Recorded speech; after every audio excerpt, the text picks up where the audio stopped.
Alright, so Ow. it's a heavy 8. Oh. So I guess we'll see how this thing fits.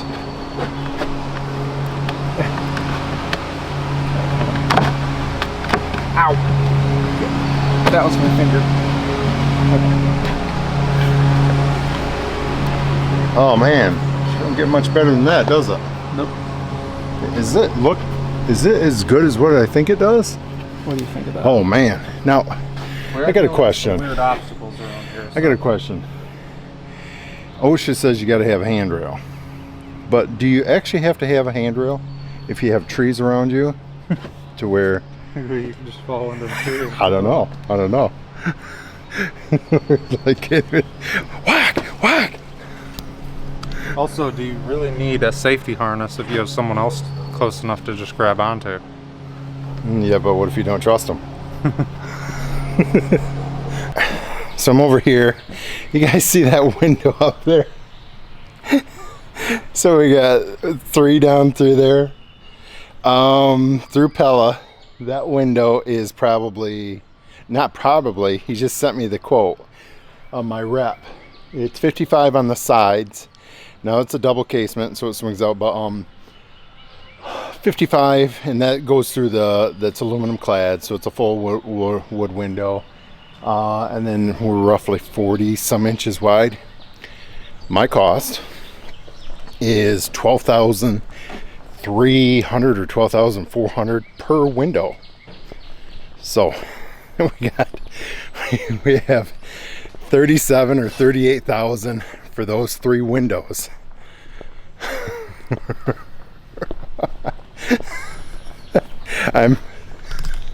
The estimate's gonna be pretty crazy on this one, so all right.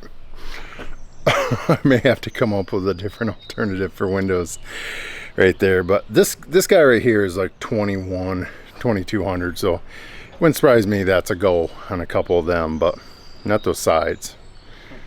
So, but the thing is, your interior casing, your all that's all going to be affected with when that type of window has already been put in. So it's easy enough to say, well, let's switch it over to another style. Well, what do you do with all the trim work inside too? So, all right, let's get this scaffolding set up.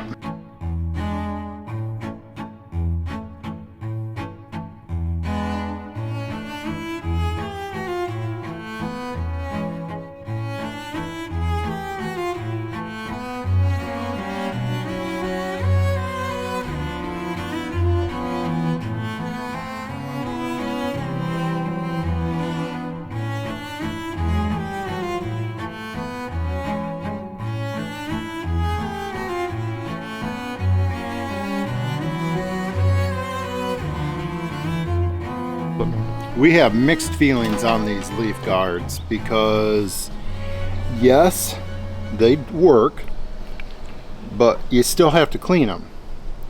And a lot of times what ends up happening is it will keep the stuff clean, but for example like this right here, the trash will collect right here and will push all the water back towards the house.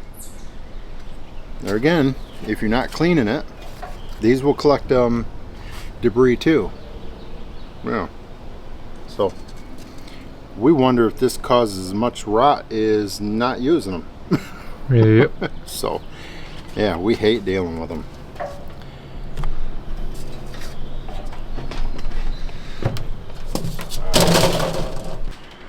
Alright, so Harley's up here. He's already glued and put this in here. We just got to trim that a little bit. He's sank 4-inch. I already got one cut down there, that 2x8, but this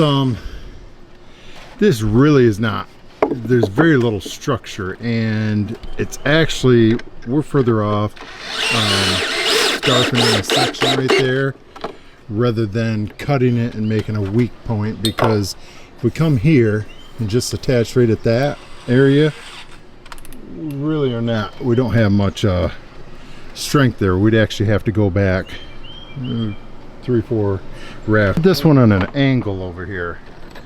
I don't know if you can see. So move your hand.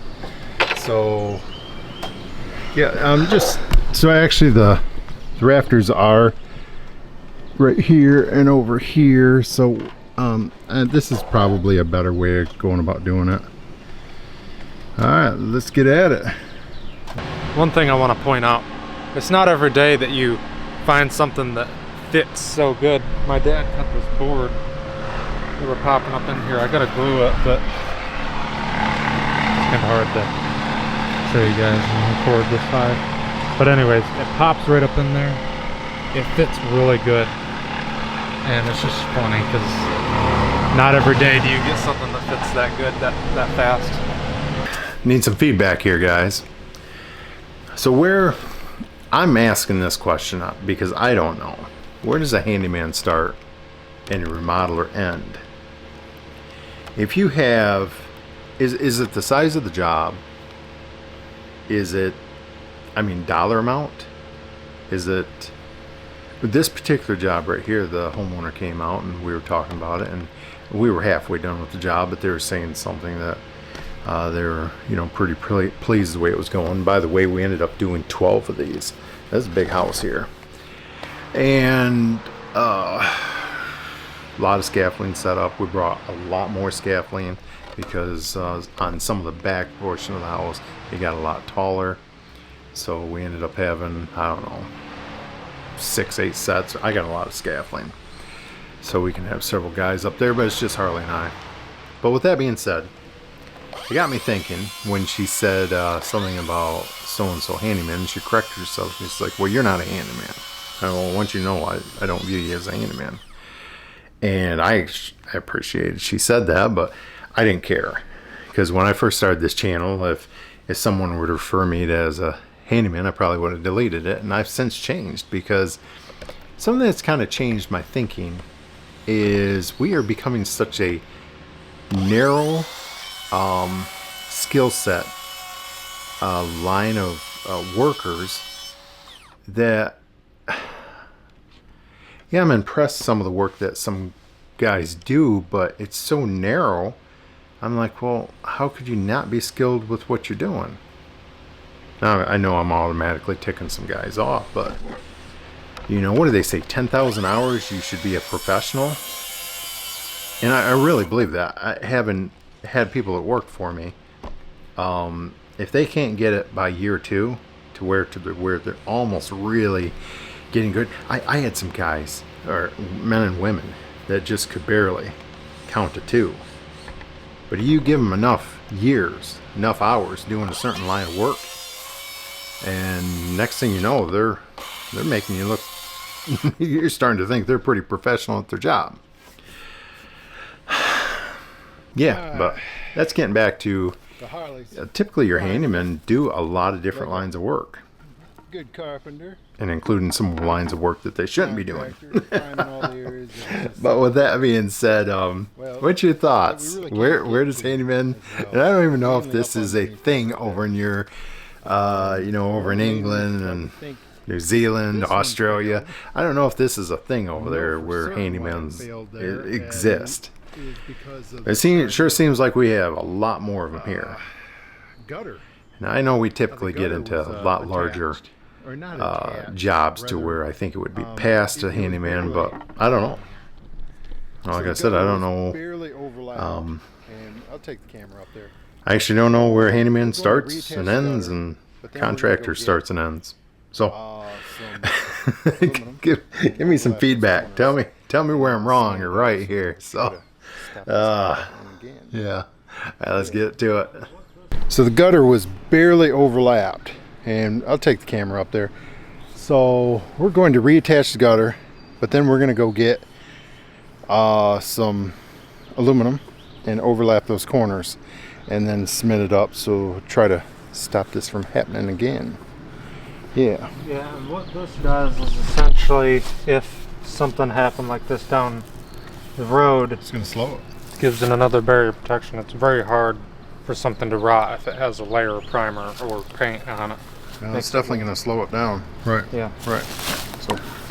So prime it, and then he'll put him up there, and I think he's going to hop up there and prime that also. Also, and he always primes it before we caulk. One thing that I actually helps with doing this down on the ground is it's one less coat that I have to do up there. That's right. Because it's already being done down here. And he's scared of heights, so. What?